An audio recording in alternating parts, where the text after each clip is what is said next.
Outcasted OC. Viewer discretion is advised. Incoming transmission in 5, 4, 3, 2, 1.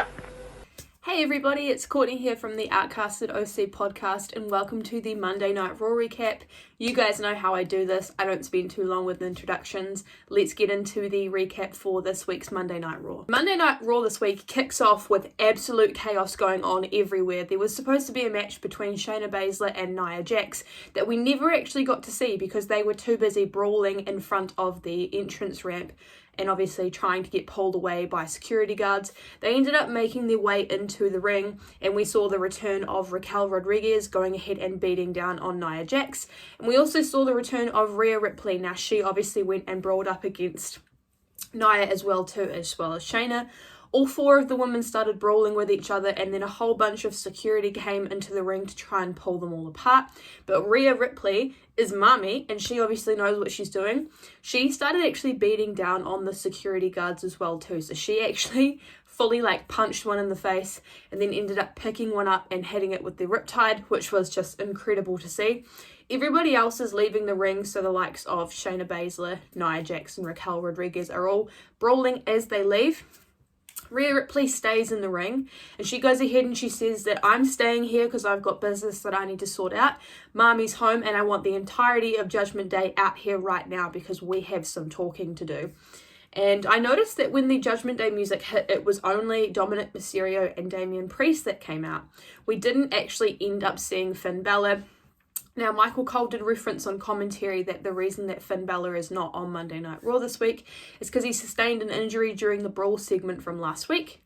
Anyway, so they all come to the ring, and Rhea obviously does what she does at the beginning of every promo, asking for everybody to rise for Judgment Day. And she goes ahead and she says, we've got Judgment Day business to sort out. And she says, we obviously know that there is no leader within Judgment Day, but we have our own set of responsibilities. Somebody to set up a game plan so that not everything falls apart and goes to crap, basically.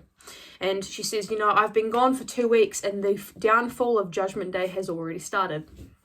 And she said that I left this responsibility to Priest. Turns around to look at him and she says, I go for 2 weeks and you can't handle it. Dom's no longer the NXT North American champion because you were not there to help him. And obviously now, even more than ever, Cody Rhodes and Jey Uso are more of a problem and they're going after the tag team titles. Damian goes ahead and says, look, Rhea, with all due respect, I will push harder and, screw Cody Rhodes and screw Jey Uso. And obviously saying screw the whole, Judgment Day falling apart. And, he says at the end of the day, well, I have my titles and I have my Money in the Bank briefcase, but where's Dominic Mysterio's title? And you can see Rhea's energy kind of shift, and she turns and looks at Dom and says, Dom, I am your mommy and that makes you my papi. I've scheduled a rematch for NXT for you to go up against Trick Williams. You're welcome. And goes ahead and says that if you don't regain that NXT North American Championship, don't come home. And then we end up hearing Jey Uso's music hit. Now everyone goes crazy for Jey Uso. They go absolutely wild. And Jey goes ahead and welcomes Rhea Ripley back and said that we all miss you. And goes ahead and then says that, there is a new tribal chief on Monday Night Raw, and apparently Rhea Ripley is the new tribal chief for Monday Night Raw and has bigger balls than Roman Reigns ever had. And I popped so hard when I heard that. I thought it was so funny. Damian goes ahead and says, I'm really sick and tired of hearing you open your mouth. And then we see Priest going for Jey Uso to go and attack him. But Dominic Mysterio kind of holds him back and says that I'm going to take care of Jey. And then we see Rhea Ripley and Damian Priest leave the ring, and then Jey Uso ends up hitting Dominic Mysterio with a super kick, which then JD McDonough ends up coming in and attacking on Jey Uso. We end up seeing Dominic Mysterio and JD McDonough going for Jey Uso, and then Damian Priest tries to get into the ring with his Money in the Bank briefcase to go ahead and join on the attack and the ambush, when we see Cody Rhodes make the save and hit a crossroads onto Dominic Mysterio. Adam Pearce comes out and says, look, I see what's going on here. How about we make this match official? So it's going to be the Judgment Day going up against Jey Uso and Cody Rhodes at Fastlane, and it will be for the undisputed WWE Tag Team Championship titles. Now, I'm excited about this, but I kind of feel as though we've lost a little bit of the perspective of where Cody Rhodes' story is leading him. Maybe this kind of involvement is leading him down to finish the story, but I feel like Cody Rhodes has very much been very derailed since WrestleMania. I'm not really too sure what's going on, but nonetheless, I'm excited that another match has been announced for Fastlane, and I believe this is going to be a really good match. Then we saw a video hype package for Jade Cargill, very similar to how they did it on Friday Night SmackDown last week. Michael Cole was talking about how she is a really big name and that we can't wait to have her in WWE in the women's division. A tag team match between the Alpha Academy and Imperium. Now, the whole entire story behind this match is that Ludwig Kaiser has now been given responsibility by Gunther to take control of Giovanni Vinci and to make sure that he is actively participating and pulling his weight within the Imperium faction. Straight away, this match starts off very strong with both Chad and Ludwig in the match. Ludwig's hitting some shoulder tackles. Chad Gable does his really nice bridge sequence. We end up seeing a moment where Ludwig Kaiser's instructing Giovanni Vinci from outside of the ring to try and get his mind right. Then we see Chad ending up locking Giovanni into an ankle lock. This is followed by Ludwig Kaiser hitting a really nice uppercut and then a basement drop kick followed by a kick up enziguri, obviously onto Otis, and Imperium come away with the win within this match. It was a very short match, but I was really happy with the result. It's good to see Imperium are back on the right track. Then we saw a video recap segment from the Extreme Rules match from NXT No Mercy. Now, this was the match between Becky Lynch and Tiffany Stratton, which I personally think was one of the top matches of the night. Then we had a moment where Michael Cole was actually talking about the injury that took place for Becky Lynch on her elbow. They showed a graphic of it. Obviously, she had a laceration, which she needed to have 11 stitches to fix up. So she is not medically cleared to compete tonight. This then cuts to Adam Pearce backstage having a chat with Tegan about the fact that, Becky Lynch is not medically cleared for this match, and obviously they are going to try and reschedule it so they can have the match at another point in time. Chelsea Green comes in and pretty much tells Tegan Nox to suck it up, because if it was her, she'd be happy that the match is being rescheduled, and obviously it's another week where Becky Lynch hasn't beaten you. And she goes ahead and says that some people aren't championship material, and Tegan says, well, how about we go out tonight and find out who is championship material. Adam Pearce sets up a match between Tegan and Chelsea for later on in the night. We then have our next match of the night. Now, this is a very short match. We see Bronson Reed going up against Cedric Alexander. I will say I haven't seen him in quite some time, so it was very interesting to see how they did this. So, straight away from the start, Cedric's very quick on his feet, throwing a couple of suicide dives onto Bronson Reed from outside of the ring, but Bronson ends up taking the power back in this match and hitting a running senton followed by a tsunami onto Cedric to come away with the win. I think this made Bronson look really good. I'd like to see him go further up the card, but obviously it's quite upsetting to see someone like Cedric Alexander get treated like a jobber, but I mean, it's what they're trying to do to make Bronson look good. Then we see a video recap of the Miz TV segment from last week with Drew McIntyre. This is followed by Adam Pearce on the phone. Drew McIntyre comes and says, hey, 2 weeks in a row, I don't want to do the Miz TV segment because the Miz will regret it if he has to step in and try and, do what he's doing right now. And he says basically that if Miz does try to get involved, that he will regret it. And Adam Pearce then has a moment where he's asking Drew McIntyre, he's noticed there's a bit of a character shift, a little bit of a change within him. He's asking if he's all good.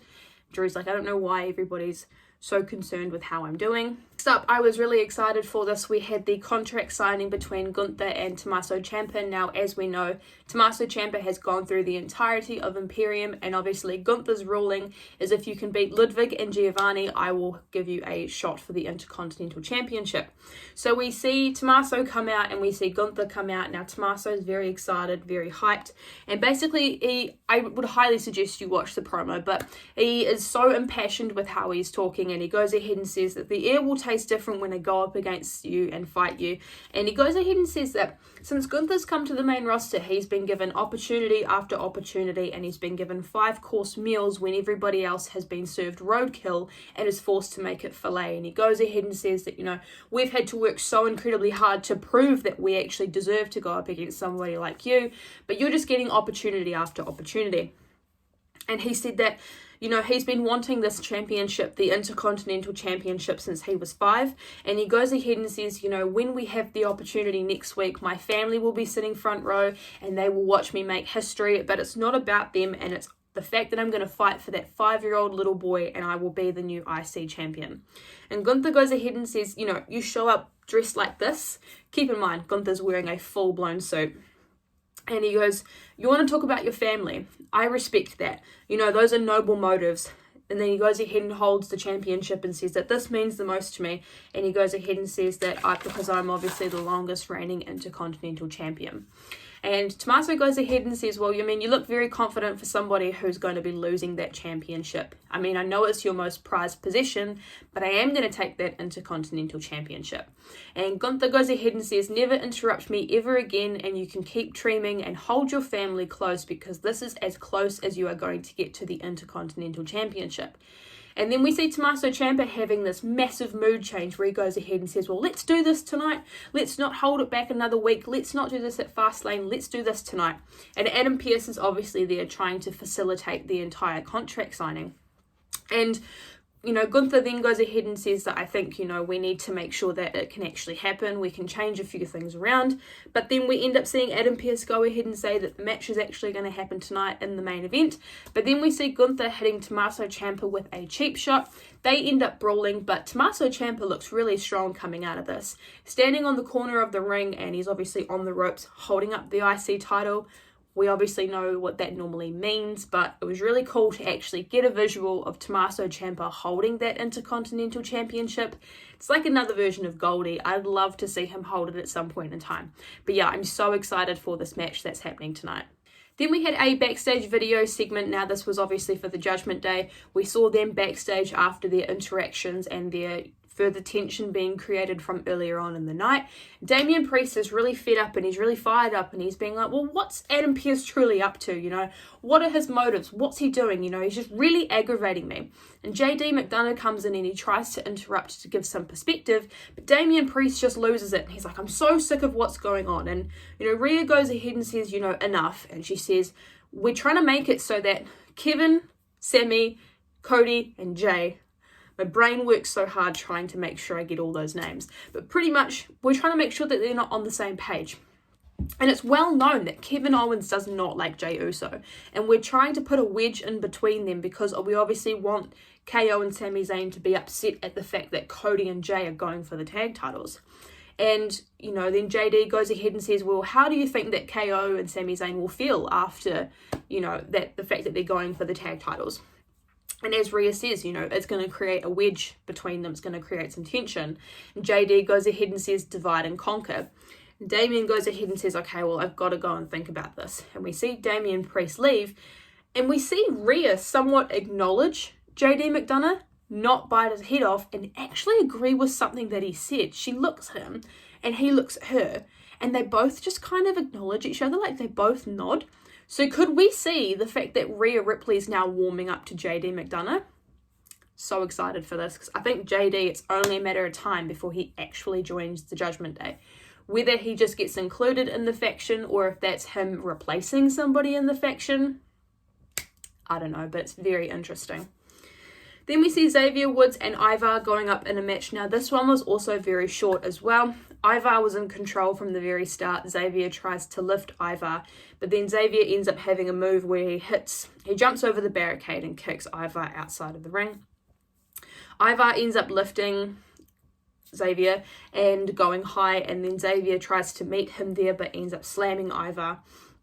Ivar ends up sitting on Xavier Woods, and the match ended up very quickly finishing off because we saw a roll through by Xavier Woods. A lot of this at the very end was kind of set up to create further issues within, you know, the New Day and with Ivar, because Kofi goes ahead and starts getting involved after Ivar's gone down and beaten on Xavier. But then we see Ivar getting the upper hand. I don't know what's going on here. Xavier Woods won the match still, but I mean, it's just a bit all over the place. Then we saw a video recap segment. Now, obviously, this is to amplify what's going on with Shinsuke Nakamura and Seth Rollins. So we got to see very much a big timeline of what's happened between the two of them since before Payback and now. And then we end up seeing that Seth Rollins is backstage walking out to the ring. After the commercial break, we see that Michael Cole is standing in the middle of the ring and he welcomes out Seth Rollins to cut his promo. And we end up seeing, Seth Rollins coming out, he's getting his cheers, people are singing his song, as you do. And Michael Cole goes ahead and mentions that, he's called a lot of Seth Rollins' matches throughout his entire career. And he's given him a lot of nicknames, a lot of monikers, the Visionary, the Architect, the Messiah, all of these different terms that he's been given throughout his career. But then Michael Cole goes ahead and says that, he's very much acting like a puppet. And Seth's kind of confused as to where this is coming from. And then Michael Cole, imagine if it was Adam Pearce. Michael Cole goes ahead and says, what are you doing? What are you doing? Because this last man standing match that you're going to be having this week is a very brutal match and brings up the back injury that he has and says, well, somebody who has a back injury like this shouldn't really be participating in a match like this because of how detrimental it can be. And you can see Michael Cole's just trying to show some level of sympathy and trying to understand what's going on in Seth's brain.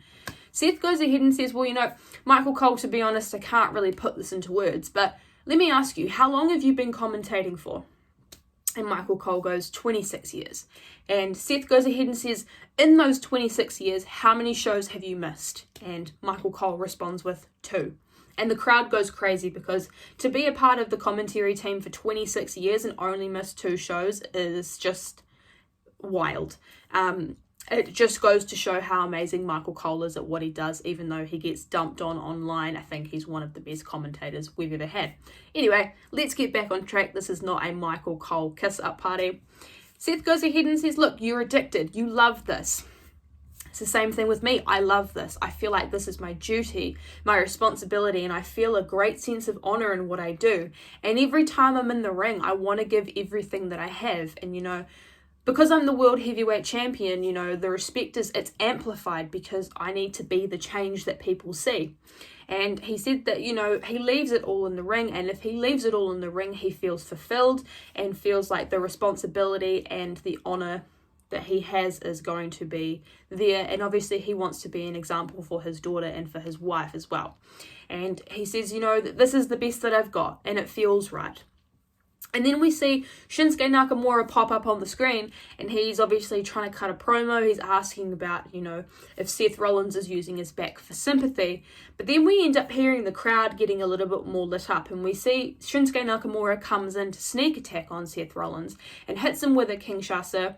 And then the Shinsuke Nakamura video is still on the screen. So the way they've done this is that Shinsuke's on the screen and Shinsuke's in the ring, but Shinsuke in the ring is beating down on Seth and Seth is laying in the ring. But the one on the screen is counting down because it's a last man standing match. So obviously your opponent needs to be down for longer than 10 seconds to be considered the last man standing as the winner. So we see this play out very well, and there's a couple of moments where it gets to about a 7 count and then Seth gets up. Shinsuke tries to neutralize him again by hitting him with a chair. He goes back down. Seth really struggles to get up, but there's a chair that's set in the middle of the ring and Shinsuke ends up slamming Seth into the chair spine first, following this up with a Kinshasa. So this is very interesting to see how this is going. This is actually the last Monday Night Raw before Fastlane. So I'm very excited with how they've amplified this feud and how they've added some extra foil of, what's going to happen and obviously built this feud up really well since Payback. Then we see a video segment of Tegan Nox stretching backstage and she runs into Becky Lynch and Becky Lynch, obviously talks about how she's not medically cleared for this match and says that you will get your shot at some time. Then we see Becky Lynch turn around and Natalya walks into frame and I'm kind of like, but why though? And obviously she stares down Becky Lynch and looks at the title and then she goes up to Tegan and I pretty much wrote in my notes, tries to suck up to Tegan Nox and says that her and Tegan apparently got off on the wrong foot. I'm sorry, but I don't trust Natty as far as I can throw her. I don't know what is going on. And then this is followed up by the match between Chelsea Green and Tegan Nox. This is also a very quick match as well too. We see that Piper Niven is actually ringside, obviously in Chelsea's corner. Chelsea ends up hitting Tegan with a couple of kicks, which then Tegan Knox ends up catching Chelsea Green with a few elbows. Another kick coming in from Chelsea. Then we see that Piper tries to go in to actually take Tegan Knox, and then Tegan ends up reversing this somehow. Piper tries to distract Tegan, but then we end up hearing Natalia's music. I thought you didn't like her. Anyway. Then Natalia comes in to try and neutralise the situation to stop Piper from interfering, and then Tegan Knox ends up hitting the Shining Wizard onto Chelsea Green to come away with the win. I would have just actually liked it if Tegan just overcame the odds without Natalia being present, but hey, we don't always get what we want. Then we saw that Byron Saxton was backstage, and he quickly caught up with Jey Uso and was just trying to get a feel of what was going on about this tag team match at Fastlane. And he says, at first I felt really conflicted about Cody Rhodes, because Cody Rhodes, when I was in the bloodline, was known as being the enemy, so it's very hard for me to trust him now, but I trust him, and I trust that at Fastlane will come away with the tag titles. Then we see that Drew McIntyre comes out to the ring, and at first I was like, this is a bit wild, but then I thought it was quite funny. So how Cody Rhodes hits that whole so what do you want to talk about? Drew McIntyre used it, and I think it was quite fitting with what Drew McIntyre had to say. So Drew McIntyre goes ahead and says, a lot of people have been asking for me to justify my behaviour and my decisions as of late, and I'm not going to explain myself to anybody. I'm not even going to explain myself to the fans. And he goes through all of his different career accomplishments, and, he says that he hasn't interfered with anybody, and he's just tried to do his own thing, and he's done with it. And he says that everybody are all hypocrites, especially Cody Rhodes, and he said that, he's not forgiven Jey Uso. Then we see The Miz come out, and obviously The Miz goes ahead and says, well, you're not forgiven for cancelling Miz TV. And then Drew goes ahead and says, well, I did warn you not to be here, and I did warn Adam Pearce to tell you not to be here. And Miz goes ahead and says that he stood up for Drew, and he tried to give Drew a platform for Drew to talk about how he's been feeling and what's been going on, and to embrace who you are. But then we end up seeing Drew McIntyre goes ahead and just challenges The Miz to a match tonight. He's like, well, why don't we just have a match? And then we see The Miz goes ahead and says, well, look, I'm in a suit, you're in a skirt, and then we see Drew rip off his skirt and he's ready to go. After the commercial break, we have the match between The Miz and Drew McIntyre. Now, this match is very quick as well. It's obviously in favour of Drew McIntyre most of the time. We see Drew McIntyre ends up driving The Miz into the barricade, and then we see Miz end up reversing this and throwing Drew into the ring post. Drew overpowers The Miz and hits a belly-to-belly on him. Miz tries to take off the little expose the turnbuckle, and then we end up seeing that Drew McIntyre hits The Miz with a Glasgow kiss.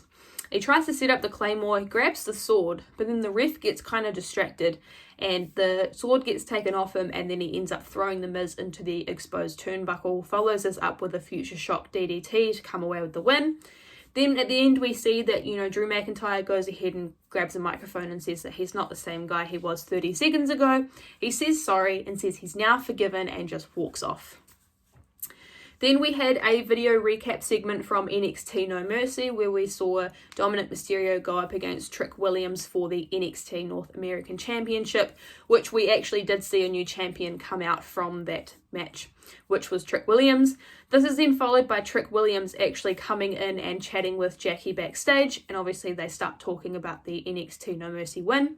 We see Trick Williams introduce himself because this is his first time on the main roster, and introduces himself as the new NXT North American Champion, and goes ahead and says that, he will be having his rematch tomorrow on NXT. And Dominic Mysterio comes in and basically tells Trick to keep his name out of his mouth. And Trick goes ahead and now says, he's like, well, you seem more confident now that you've got your mommy here. And Rhea goes ahead and says, well, he's not coming alone tomorrow. He is going to have backup, obviously. That means that Rhea's going to be there. I saw as well, too, that JD McDonough came in with both Dom and Rhea. So does that mean that JD is going to be there too? Then we see quickly that Tommaso Ciampa is warming up backstage before his main event match tonight. This is then followed by Jackie Redmond bringing out Cody Rhodes to cut a crowd promo. They basically start talking about the Fastlane match, and Cody goes ahead and says that, the Judgment Day have backed themselves into a corner to have this match, and at SmackDown they're going to be there. So I don't see why me and Jey Uso can't be there as well too, and says that they will become the undisputed tag team champions. This is then followed by an Alpha Academy segment where we see Otis is apologising to Chad Gable because obviously they couldn't come away with the win. And we see that Chad Gable goes ahead and says that when he peaks, everybody will know about it. Now it's time for the main event, which was Tommaso Ciampa going up against Gunther for the Intercontinental Championship. I knew straight away that this was going to be an absolute banger, and I was not proven wrong. One thing I did pick up on from commentary standpoint is that Michael Cole referenced the fact that Gunther and Ilya Dragunov, who is now your new NXT champion, have had plenty of good matches in the past. I don't know if that was an intentional seed that he dropped, but I definitely picked up on that one. So once Samantha Irvin had kind of announced the match in the middle of the ring, Tommaso ends up shoving Gunther, and we can see that there's like some hand formation prints shown on Gunther's chest. The match starts off very strong in Tommaso's favour. Tommaso continuously during this match is trying to go for the Sicilian stretch, but fails a couple of times, kind of gets it more towards the end. But then we see Tommaso hitting a couple of clotheslines on Gunther, which Gunther then counters into a Boston Crab submission move. Then we end up seeing Tommaso driving Gunther into the post and trying to hit another Sicilian stretch. This is then followed by Gunther slamming Tommaso Ciampa and Tommaso putting Gunther into the stretch again. So this is the third time throughout this match it's happened. We see Gunther escape and he ends up chopping Tommaso outside of the ring. But then there's a moment where he goes for a chop. Tommaso leaves and then Gunther ends up chopping onto the commentary table, so hitting his hand. This is then an injury that's played into during the match as well too. Then we end up seeing Tommaso hits a running knee followed by the Willow's Bell, which is a 2 count, so he doesn't get that unfortunately. We see Tommaso's hitting up the fairy tale ending but ends up stomping on Gunther a couple of times. Gunther follows this up with a really nice drop kick. He tries to set up the power bomb a few times, but his hand actually gives out because of how much pain he's in. Tommaso reverses this into a really nice DDT, follows it by a super kick, 2 count on that. Then more towards the end of the match, we end up seeing that Tommaso's trying to hit that Sicilian stretch onto Gunther. He ends up getting him in the Sicilian stretch, but Gunther finds a way to get himself to the rope to cause a break. Then we end up seeing Gunther hitting Tommaso Ciampa with 2 power bombs, followed by putting him into the sleeper hold, which unfortunately, and I was really sad when this happened, Tommaso ends up fading, so Gunther won the match. I was really sad about it. I was like, I want to see Tommaso win, but it's totally fine. Then we see the entirety of Imperium come out to start beating down on Tommaso. We see Gunther leave, so at this point in time, it's 2-on-1, when we hear no one else's music other than Johnny Gargano. So Johnny Gargano runs out and starts to attack on Imperium, obviously getting into Tommaso's corner as well too. And we just see the both of them look at each other from each side of the ring, and they end up both hitting a double super kick onto Giovanni in the middle of the ring. We hear Michael Cole go crazy and he says, DIY, DIY, DIY. So I'm so excited that Johnny Gargano is finally back to help Tommaso Ciampa and to reform DIY. We know that Tommaso Ciampa's been looking for Johnny for a very long time, so I'm so excited that they are on the main roster finally together and they can put some of that hard work in that they did in NXT, because I genuinely feel like this would improve the division so much. Even if you had them both as tag team champions and someone like the likes of Tommaso Ciampa could still be Intercontinental champion. I'm so excited. I'm so happy for Tommaso, and I'm so happy that DIY is finally on the main roster. That is the Raw review, Raw recap for this week. This week's Raw didn't actually feel like it dragged on as much as last week's, which was really good. It was a great match. Card set up with a lot of really good promos as well too. Obviously a few more matches have been announced for WWE Fastlane, which will be happening this week. I'm so excited for the premium live event now. Leave your thoughts down in the comments on what you feel about this episode of Monday Night Raw. Also, while you're there, if you have stayed till the end, thank you so much for sticking around. Make sure you go ahead and like, comment and subscribe to the YouTube channel, because that helps us out a lot. Thank you so much for the support as of late on our videos. We really appreciate you guys showing love on our channel. Make sure you go ahead in the comments as well too and have a look at our Instagrams and our TikToks so you can keep up with what we're doing when we're not posting on here. There will be a NXT review coming this week from Reese, and also a SmackDown review coming in from G. We're also having a podcast this week where we're going to be dropping our Fastlane predictions with Morgan as well too. So make sure that you stay tuned for that. I'm going to get out of here so I can go enjoy the rest of my day. But yeah, I'll see you guys in the podcast this week. Bye guys.